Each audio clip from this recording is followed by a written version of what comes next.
Sean bienvenidos a un nuevo video para el canal. En este video vamos a estar hablando bajo el título Templo del Dios Viviente. Y para ello vamos a estar leyendo la palabra del Señor en el libro de 2 de Corintios, capítulo 6, versículo del 14 al 18. Vamos a hablar la importancia que tiene nuestro cuerpo. Muchas veces nos menospreciamos a nosotros mismos, pero vamos a leer qué nos enseña la palabra de Dios acerca de la importancia que Dios nos da a nuestro cuerpo, aun cuando nosotros no nos la damos. Leemos la palabra del Señor.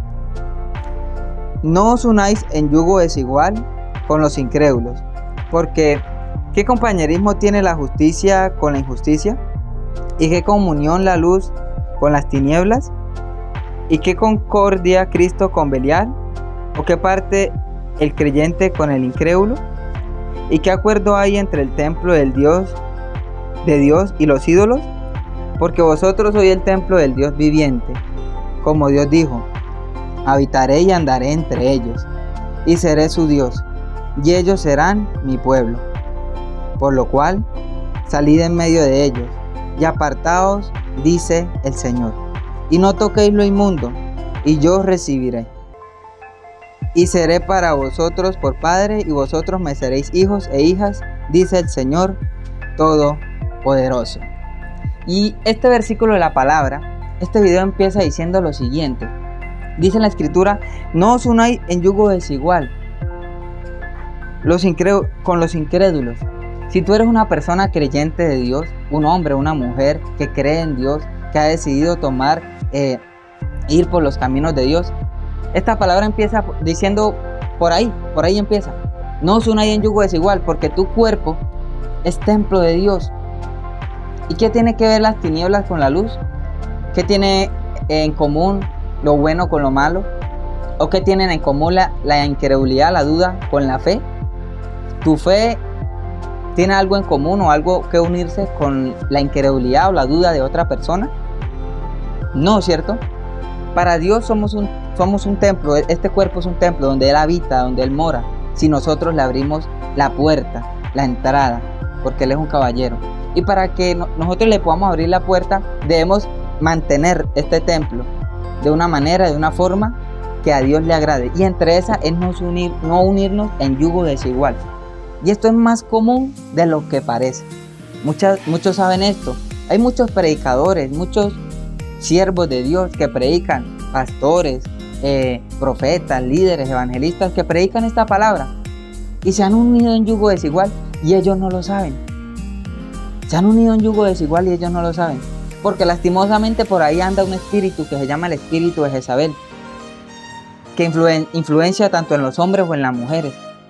Pero en este caso, dando un ejemplo, hablando de los hombres, hay siervos de Dios o hay mujeres de Dios que sin darse cuenta están con un yugo desigual y sin darse cuenta están viviendo una vida, sin ellos darse cuenta, la pareja está siendo hipócrita con ellos, haciéndose pasar por cristiano o por siervo de Dios, pero mentira, lo único que le quiere dañar es el ministerio, es aquel propósito, aquella voluntad de Dios en su vida, aquellos planes que Dios ha determinado, y nosotros debemos de tener mucho cuidado con eso, porque recordemos, la serpiente le habló a la mujer y decía que la serpiente era muy astuta. No lo digo por la mujer, lo digo por la serpiente.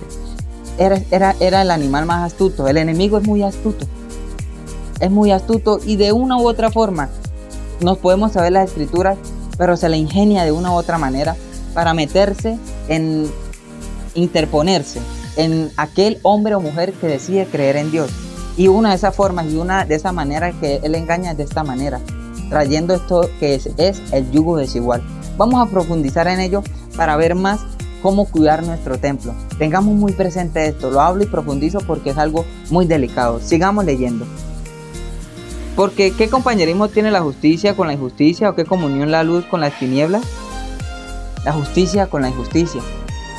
Muchas veces esto va a venir para traer a nuestra vida la injusticia, para dañar las buenas costumbres. Le dice Dios al pueblo de Israel cuando va a la tierra prometida, que no se unan con esas mujeres o esas personas que ellos le van a quitar esa posesión, con esos de Canaán, con los amorreos, que no se unan con ellos, que se unan entre ellos mismos como pueblo de Israel, que tienen su creencia, que es sólida. Si Dios lo dice es por algo.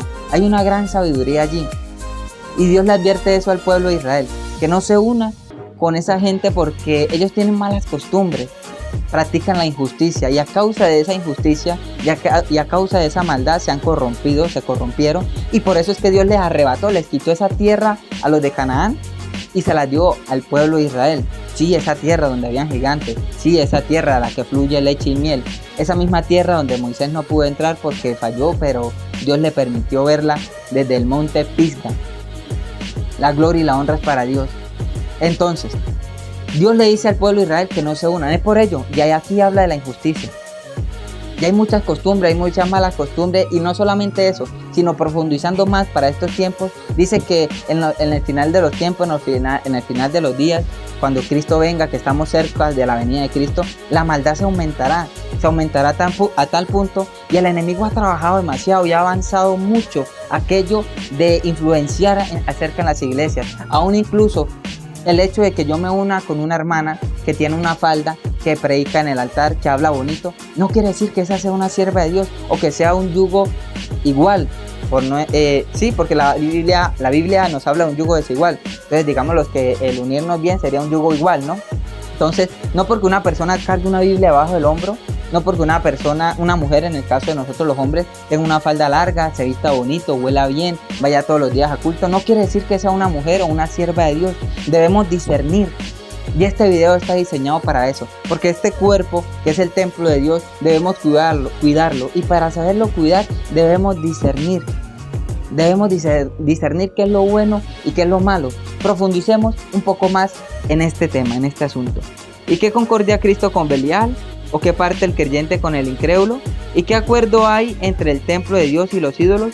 Porque vosotros sois el templo del Dios viviente, como Dios dijo: habitaré y andaré entre ellos, y seré su Dios, y ellos serán mi pueblo. Por lo cual salid en medio de ellos y apartaos, dice el Señor, y no toquéis lo inmundo, y yo os recibiré. No toquéis lo inmundo, dice el Señor. No toquéis. Me llama la atención esta parte de la palabra donde el Señor nos dice: no toquéis lo inmundo. Quizás cuando vienen tentaciones a nuestras vidas lo podemos reflejar de pronto que oímos o vemos, pero una cosa es ver y otra cosa es oír y otra cosa es tocar. Eva pecó cuando tocó. Ella podía ver el fruto, pero con verlo no iba a pecar. Ella iba a pecar porque el enemigo sabe que una vez toca ese fruto, toca aquello inmundo, toca lo malo, la corrupción y la maldad se apodera del templo de Dios, se apodera del cuerpo de Dios, corrompe el templo de Dios. Y eso es lo único que el enemigo quiere para tu vida, Satanás, que el Señor lo reprenda, es corromper ese templo de Dios. Por eso es que debemos ser celosos con nuestro cuerpo. Debemos valorar este templo que Dios nos ha dado, porque como dice ahí, andaré entre ellos. Humanamente no lo podemos explicar, pero como Dios es espíritu y Dios es el que nos creó, Él sabe cómo andará entre nosotros. Hablan y dicen por ahí, he oído, de que los ángeles no tienen este privilegio que nosotros tenemos, de decir que somos el templo de Dios. ¿Qué quiere decir el templo de Dios? La casa de Dios, la morada de Dios, 24 horas al día, 7 días a la semana, 365 días del año, el Señor con nosotros todos los días, en todo momento, en nuestro corazón. La demora es que digamos: Señor, necesito tal cosa, necesito hablar contigo, ¿cómo estás? Y Él de una vez nos va a responder cuando avivemos esa comunión. No es tan fácil como pensamos, pero hay que avivar esa comunión. Si de pronto tú dices: bueno, si Dios habita en mí, dentro de mí, voy a decirle: bueno, el Señor, y le pregunta y no te va a responder. ¿Por qué? Porque muy probablemente hay cosas que están contaminando tu cuerpo, hay cosas que le han cerrado la puerta a Dios en ese templo precioso que eres tú, hombre, mujer que me escucha. Y debemos empezar a abrirle la puerta a Dios. Y si eres una persona soltera o si eres una persona que ya está comprometida, pues debemos pedirle mucho a Dios en oración, que nos guarde, que nos libre y que nos guíe para saber cómo hacer, cómo solucionar en ello. Porque hoy en día hay casos tan extremos que se casan, ya están casados, ya están bajo un matrimonio, bajo un compromiso, y el día que Dios le abra los ojos, no sabría yo qué harían. Y yo quiero evitarte esto, el Señor quiere evitarte esto, que de pronto entres en un matrimonio y de tal manera el enemigo te haya confundido y haya corrompido tu templo, que ya sea demasiado tarde. Espero que este video haya sido de gran bendición Que mi Dios me los bendiga y me los guarde siempre. Chao y se cuidan.